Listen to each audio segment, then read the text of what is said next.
चुनाव आयोग एक स्वतंत्र निकाय बताया जाता है। स्वतंत्र रहा कहां से? जो एक एक इशारे पे काम करती है सरकार के, वो स्वतंत्र कहां से रहा जाता है? एनसीआरबी स्वतंत्र बताया जाता है। 2022 के बाद डाटा क्यों नहीं अपडेट किया? 2022 के बाद एनसीआरबी के साइट पे जाइएगा तो आपको डाटा नहीं मिलेगा। कहां से हम उसको मान लेंगे स्वतंत्र है?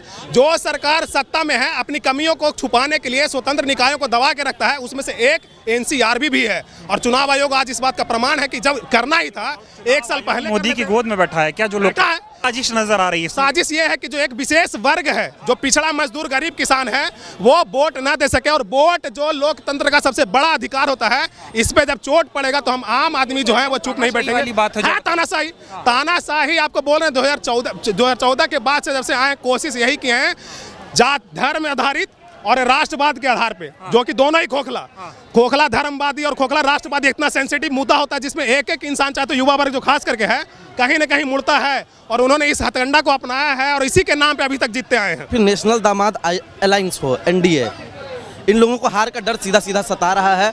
और जो चुनाव लगाव आयोग है, भाजपा कार्यालय में बैठ करके नियम बना रहा है ऐसा, इसलिए ये सब हो रहा है सीधा सीधा। सरकार पूरी तरह से तानाशाही पर उतर चुका है। जिस क्या दिख रही है कुल साजिश। देखिए महाराष्ट्र में जितना वोट 5 साल में बढ़ना चाहिए उतना वोट 5 महीना में बढ़ता है। राहुल गांधी जी लगातार चुनाव आयोग से सवाल करते हैं, एक भी दिन चुनाव आयोग जवाब नहीं देता है। सवाल चुनाव आयोग से, जवाब बीजेपी का लोग दे रहा है। तो कहीं ना कहीं साजिश तो दिख रहा है भैया। बिहार में तो कोई बीजेपी वाला नहीं बोल रहा है इस मामले पे। सब बीजेपी का बोल रहा है। अभी सम्राट चौधरी जी कल बोल रहे थे।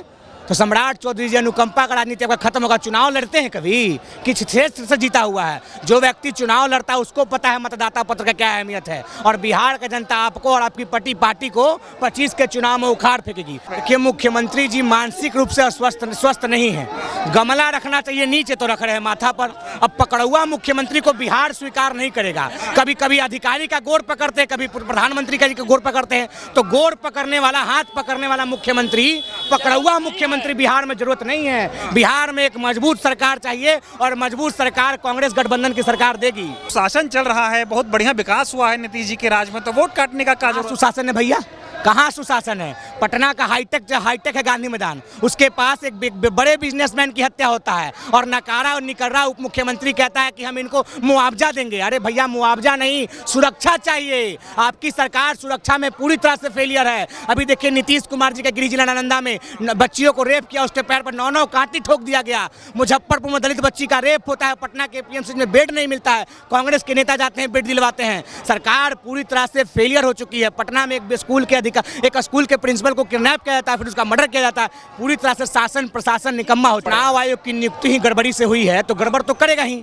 चुनाव आयोग की नियुक्ति में 2 लोग कौन आते हैं, 1 लोग को किसको रखा है, सबको, पूरे बिहार को, पूरे देश को पता है।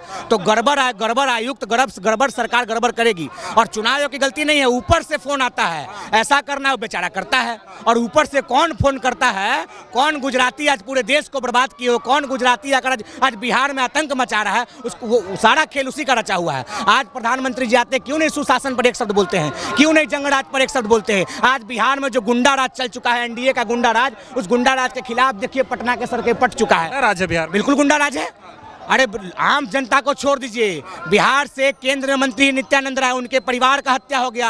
राजभूषण निषाद केंद्रीय मंत्री है, उनके परिवार का हत्या हो गया। मुकेश सहनी जी के पिता का हत्या हो गया। तो गुंडा राजनीति तो क्या है? जब बिहार में बीजेपी के नेता थे, उनकी भी पटना में जो हत्या हुई वो भी बीजेपी से जुड़े, जो बिजनेसमैन थे वो भी बीजेपी के थे। और एक स्वघोषित पत्रकार जो खुद को पत्रकार करता और भाजपा का नेता है, लत्तम जुत्तम खाया, अब नहीं कहता है कि सरकार में सुशासन ये है। जब महागठबंधन की सरकार तो उसको बहुत तकलीफ होता है। 3 घंटा पटना के पीएमसी में पीटा गया सरकार में रहते सरकार के नेता को, और उसके पार्टी का मंत्री था, तब पिटाया, तब उसको जंगराज नहीं दिखता है। मतलब वही वाली बात हो गई, जब तक तोड़ेंगे नहीं अब छोड़ेंगे नहीं। बिल्कुल नहीं, ये कांग्रेस पार्टी है, बड़े को तोड़ दिए। तो ये नीतीश जी क्या चीज है भैया? कहानी खत्म है इनका 25 के चुनाव में।